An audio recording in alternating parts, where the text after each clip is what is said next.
बिस्मिल्लाहिर्रहमानिर्रहीम। अस्सलाम वालेकुम नाज़रीन, मैं हूं आमशरी आरिफ हमीद भट्टी, लाहौर पाकिस्तान से अहम तरीन खबरों के साथ। नाज़रीन, एक तरफ ईरान के प्रेसिडेंट पाकिस्तान के दौरे पर एक दिन के तशरीफ लाए, दूसरी तरफ अडयाला जेल में बंद बानी पीटीए इमरान खान को आज फिर उनकी बहनों और पार्टी के पीटीए के रहनुमाओं से मुलाकात नहीं करने दी गई। लग रहा है कि पाकिस्तान में लगड़ बगड़ चमचे कड़छों ने अपना ऐसा जाल बिछा लिया है कि कोई आदमी अदालतों से इंसाफ लेने से लेकर सियासी जदोजहद पर और इंसानी हकूक़ की पामाली को कुचलना मौजूदा हुक्मरानों का तुरा इम्तियाज़ बन चुका है। अपने आप को जमहूरियत कहने वाले इख्तलाफ राय को बर्दाश्त नहीं करते और इख्तलाफ राय करने वालों को पाबंद सलासल करने में देर नहीं लगाते। नाज़रीन, पिछले 4 साल से पाकिस्तान तरीके इंसाफ की क़यादत को टारगेट किया जा रहा है। उसके बानी पीटीए जिसने 3 शौकत खानम हस्पताल बनाए, जिसने वर्ल्ड कप जीता, वो जेल में है और कैद तन्हाई में 8 माह से है। क्या जिस मुल्क में इंसाफ ना हो, रूल ऑफ लॉ ना हो, जमहूरी जद्दोजहद की इजाज़त ना हो, वो मुल्क तरक्की कर सकता है? उस मुल्क में अमन रह सकता है? उस मुल्क में अदम इस्तेकाम मुल्क की माशियत को दीमक की तरह खा रहा है। लेकिन हमारे हुक्मरान एक तरफ तो दावा करते हैं कि उन्होंने ईरान और अमेरिका की दोस्ती करा दी, लेकिन अपने बलूचिस्तान में दहशतगर्दी अरूज पर, खैबर पख्तूनख्वा में अरूज पर, पंजाब में करप्शन के किस्से ज़बान ज़दे आम, ब्यूरोक्रेट हो या पॉलिटिशियन हो, बैरून मुल्क उनकी प्रॉपर्टियों के। और फैसल वाडा जो सेनेटर है, वो कह रहे हैं कि मौजूदा हुक्मरानों के किस्से ज़बान ज़दे आम है और इन करप्शन के फ़ाइलें तैयार हो चुकी हैं। लेकिन फ़ाइलें शायद करप्शन की उन्हें सज़ा देने के लिए नहीं तैयार की जाती, अपना काम करने जाती है।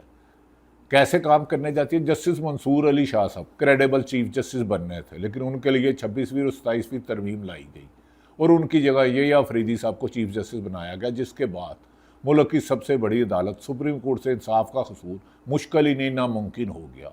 उसी 27वीं तरमीम के तहत जस्टिस अमीनुद्दीन आइनी बेंच के सरबराह बन गए और उसके बाद पाकिस्तान में इंसाफ के दरवाजे सदा देने वालों के लिए, जदोजहद करने वालों के लिए, सियासी एफर्ट्स करने वालों के लिए बंद कर दी गई। क्या इमरान खान को जेल में रख के 4 साल से मौजूदा हुक्मरानों ने कुछ हासिल किया? माशी नाकामियों की एक तवील दास्तान है। सियासी अदम इस्तेकाम और दहशतगर्दी अरूज पर है। यहाँ तक कि दुनिया का इंडेक्स जब आया तो पाकिस्तान में दहशतगर्दी में पहले नंबर पर आया और इंटरनेशनल इन्वेस्टर पाकिस्तान में 60 साल में सबसे ज़्यादा इस वक्त पाकिस्तान में कम इंटरनेशनल इन्वेस्टर है और 27,000 अरब डॉलर का पाकिस्तान मकरूज हो चुका है। बुनियादी हक जो तालीम, सेहत, रोज़गार, उससे अवाम महरूम हो चुकी है और लीड कैप्चर ये लगड़ बगड़ चमचे कड़चे चंद फीसद मुल्क पर हुक्मरानी कर रहे हैं और मुल्क की 90% आबादी अपने हकूक़ से महरूम है।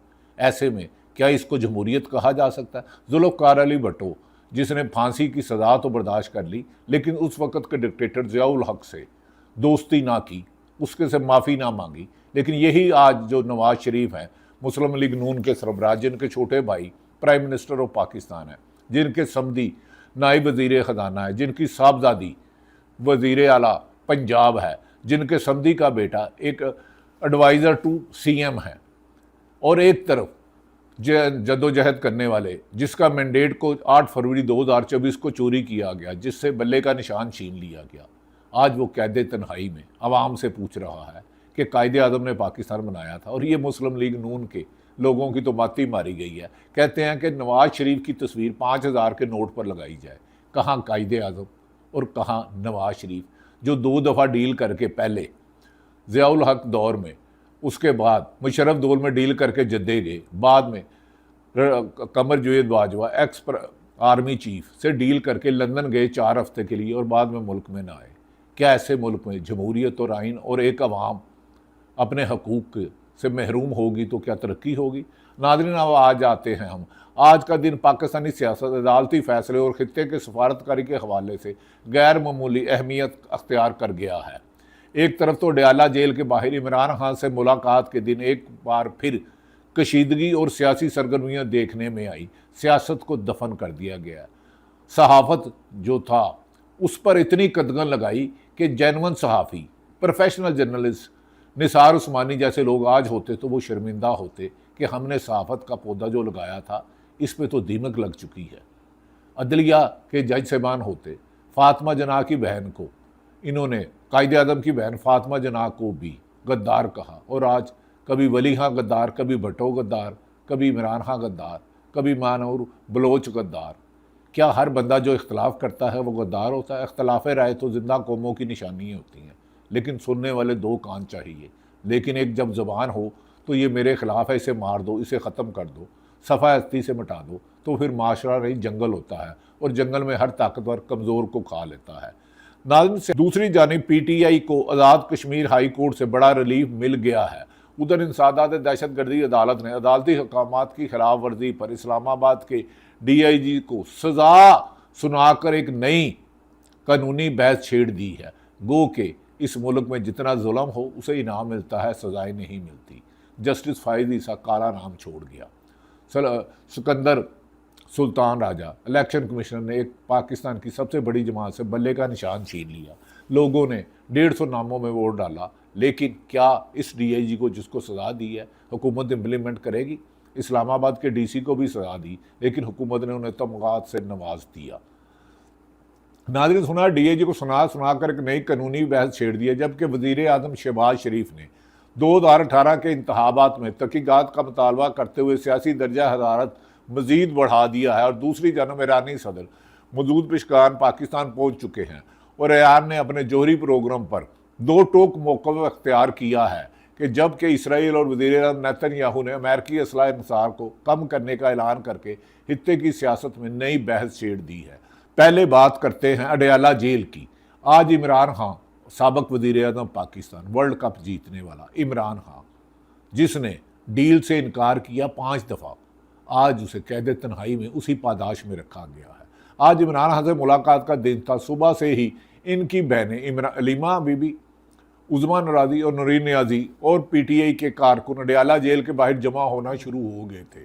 जेल के अतराफ सिक्योरिटी के सख्त इंतजाम किए गए थे। ताहम एक बार फिर इमरान खां की बहनों ने इनसे मुलाकात की इजाज़त ना मिल सकी, और वो तौहीन अदालत भी अडयाला जेल करता रहा और जेल मैनुअल के ख़िलाफ़ भी जाता है। लगता है पाकिस्तान में ज़िंदा लोगों की नहीं, लेकिन मर जाए तो फिर हुकूमत इनाम देती है। अडयाला जेल के बाहर मीडिया से गुफ्तगू करते हुए इमरान खां की मशीरा अलीमा खां ने सख्त रद्द-ए-अमल दिया है। इनका कहना था कि इमरान खां का इलाज अल-शिफा इंटरनेशनल अस्पताल से कराया जाए। उन्होंने PTI की क़यादत को भी खुला पैगाम देते हुए कहा है कि पार्टी के तमाम MNA, MPA, कारकुन और सेनेटर्स यहाँ आकर बैठ जाए तो हज़ारों अफराद जमा हो सकते हैं। अलीमा खां ने सवाल उठाया कि अगर पार्टी क़यादत अपने लीडरों के लिए अडयाला जेल नहीं आती तो फिर कारकुनों को भी ये सवाल पूछने का हक हासिल है कि आखिर क़यादत है कहाँ आराम कर रही है। उनका लीडर तो कैद तन्हाई में 3 साल अगस्त में हो जाएंगे। इनके पास बयान के बाद सियासी हलकों में नई बहस शुरू हो गई है कि आया PTI की क़यादत इमरान खां के मामले में मुतरक किरदार अदा कर रही है, या कुछ लोग मजबूरन या मसलतन डील कर चुके हैं, लेकिन अडयाला जेल में बंद नहीं कर रहा। इसी दौरान PTI से मुतल्लिक मुकदमात में अहम अदालती पेशरफ्त सामने आई है। इंसदाद दहशत गर्दी अदालत के जज अब्बास सिपरा ने PTI को कह दिया। नाज़रीन, एक तरफ तो दुनिया में ईरान, अमेरिका और इसराइल की जंग 38 दिन रह के ख़त्म हो गई, लेकिन पाकिस्तान के हुक्मरान कैसे हैं कि अपने ही लोगों के हाथों से ज़मीन को रंगीन कर देते हैं, सुर्ख कर देते हैं। ईमान मज़ारी जो इंसानी हकूक़ की वकील थी, छोटी सी बच्ची थी 4 फुट की, जदोजहद करती, उसे एक ट्वीट करने की पादाश में जेल में डाल दिया गया, और वो प्रेग्नेंट है। वो शेरी मज़ारी की साहबजादी है। क्या इस मुल्क में इख्तलाफ राय या ताकतवरों की ख्वाहिश के ख़िलाफ़ गुफ्तगू करना जुर्म है? लेकिन जिन्होंने जुर्म किया है अरबों रुपये बैरून मुल्क ले गए। शरीफ फैमिली और जरदारी फैमिली, जरदारी और शरीफ फैमिली। क्या वजह है कि इन्हें अपने नाम के साथ अपने आप को सच्चा साबित करने के लिए शरीफ लगाया? क्या महफिल और फ्लैट में इनका नहीं है? क्या वो जद्दे में मुशर्रफ के साथ डील करके नहीं गए? क्या कमर जावेद बाजवा को खुद ख्वाजा आसफ डिफेंस मिनिस्टर ने कहा था कि जनाब हमें तो कमर जावेद बाजवा ने भेजा, इमरान खां की हुकूमत ने नहीं भेजा और ना अदालतों ने भेजा है? क्या मौजूदा हुक्मरानों से आप कोई बेहतरी की तवक्को कर सकते हैं? नाज़रीन, आने वाले दिनों में अगर PTI की क़यादत चारों सूबों में गिलगित बल्तिस्तान और आज़ाद जम्मू कश्मीर में एहतजाज नहीं करेंगे तो इमरान खान के लिए और मुश्किलात होंगी। 85% जिसकी बनाई चली जाए, जिसकी अहली बीवी 85% बनाई चली जाए और 3 तकलीफ़ें हों, ज़ाती मालजीन से चेकअप कराने की इजाज़त ना हो, बहनों को मिलने की ना दाओ, बेखुदी बेसबब तो नहीं गालिब, कुछ तो है जिसकी पर्दादारी है। क्या हुकूमत को किस बात का खौफ है कि वो इमरान खान से उनकी बहनों की मुलाकात नहीं कराती? क्या जेल में उनसे कोई नामुनासिब सलूक किया गया है? लेकिन हमारी इतला है जेल हुकाम के मुताबिक उनका जेल में मोराल बुलंद है और वो हर आखिरी जदोजहद तैयारी है। आखिरी जो मुलाकात हुई थी उन्होंने कहा अगर ये मुझे डील कहेंगे मैं नवाज शरीफ की जगह जेल में मरना पसंद करूँगा। तो याद रख लें कि नवाज शरीफ और जरदारी ख़ानदान पिछली 4 से 5 दहाइयों से ज़्यादा दवार इक़्तिदार में रहे हैं, लेकिन अवाम और इनके दरमियान ऐसा फासला हो गया जिसे ख़त्म करना मुमकिन ही नहीं। महमूद खान चकजई जो अपोजिशन लीडर है, जिसे इमरान खान ने नामजद किया, एक सीट पर उन्हें अपोजिशन लीडर बना दिया गया। उन्होंने महमूद खान चकजई ने असम्बली में कहा जनाब स्पीकर साहब, जिस अंदाज में आपने बाहसीयत स्पीकर इस हाउस को चलाया है, आपने ना आइन और ना कानून का ख्याल रखा है और चाबक दस्तों के ज़रिए अपने 14 कुलीग्स को असम्बली से फारग कर दिया है। हम सब ने हलफ लिया है कि हम आइन पाकिस्तान की हिफाजत करेंगे। आपने आइन रोंदने में गैर जमहूरी कुव्वतों का साथ दिया। आपने अपने वोट के ज़रिए अदलिया के पर काटे। अपोजिशन लीडर महमूद खान का माफ़ी चाहता हूँ असम्बली में खिताब।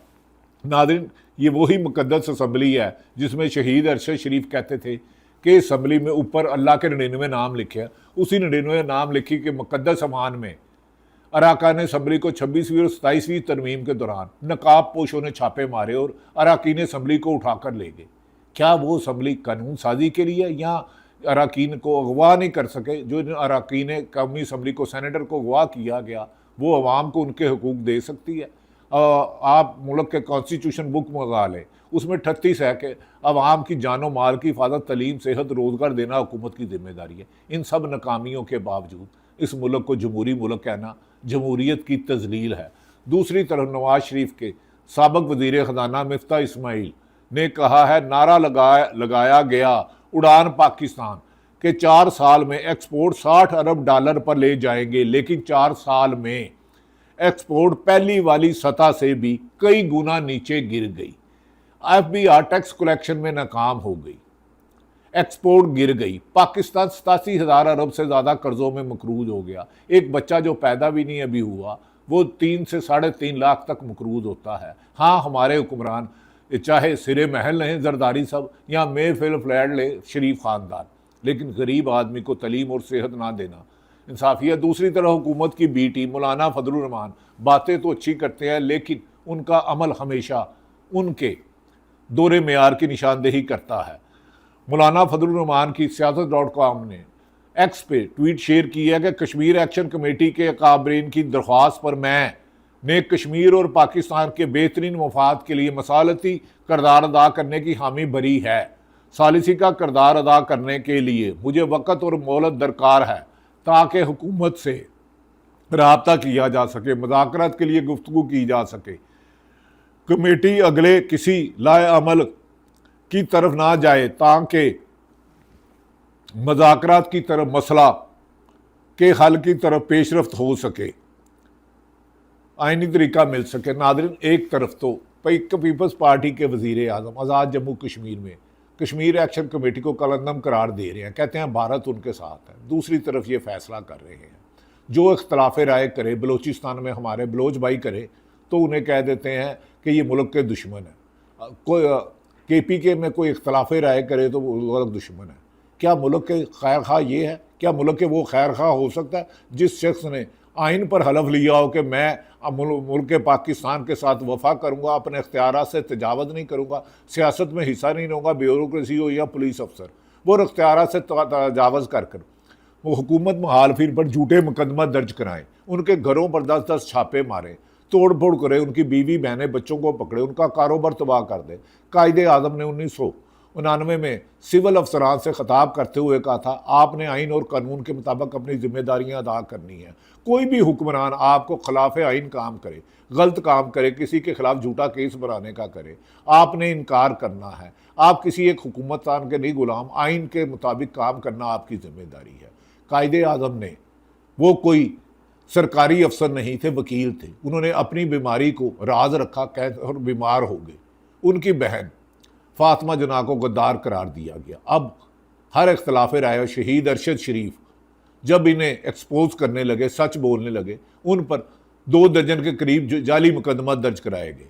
वो रात के अंधेरे में अपनी ज़िंदगी बचाने के लिए अपने अल्लाह को जामिन बनाकर, नहायत ऑनेस्ट आदमी, क्रेडिबल आदमी, प्रोफेशनल जर्नलिस्ट और इन्वेस्टिगेटिव जर्नलिस्ट, वो दुबई गए तो उन्हें दुबई से 48 घंटों में मुल्क छोड़ने का कहा गया। बाद में कीनिया में उन्हें शहीद कर दिया गया। मेरा एक सवाल है मौजूदा हुक्मरानों से, जिन्होंने जो अरशद शरीफ पर मुकदमे दर्ज कराए थे, उनसे पूछो, अरशद शरीफ शहीद तो कीनिया में ना कारोबार करते थे ना नौकरी, ना उनकी तो दुश्मनी किसी से नहीं थी। आखिर कब तक बेगुनाह लोगों को मारकर अपनी शिकस्त को फतह में बदलते रहोगे? जो शिकस्त खुर्दा शख्स हो वो अवाम में नहीं जा सकता। क्या मौजूदा हुक्मरान पीपल्स पार्टी और नून लीग हो, शहबाज शरीफ, नवाज शरीफ, जरदारी, बिलावल भुट्टो अवाम में जा सकते हैं? ये बगैर सिक्योरिटी के अपने घरों में खड़े नहीं होते। नाज़रीन, मेरी तो एक दुआ है कि पाकिस्तान में रूल ऑफ लॉ हो, इंसाफ का बोलबाला हो, हमारी नई जनरेशन डॉक्टर हो, इंजीनियर हो, नौजवान हो, लाखों की तादाद में बैरून मुल्क जा रहे हैं, क्योंकि वो समझते हैं पाकिस्तान में उनकी जानो माल का तहफ़्फ़ुज़ नहीं है। जब तक रूल ऑफ लॉ ना होगा, ताकतवर और कमज़ोर के लिए एक कानून ना होगा, पाकिस्तान आगे की तरफ नहीं चलेगा। इसलिए 25 करोड़ अवाम को अपने हिस्से की शम्मा जलानी होगी, वरना अंधेरा बहुत फैलता जा रहा है। अल्लाह ताला पाकिस्तान का हामी और नासिर हो। पाकिस्तान जिंदाबाद।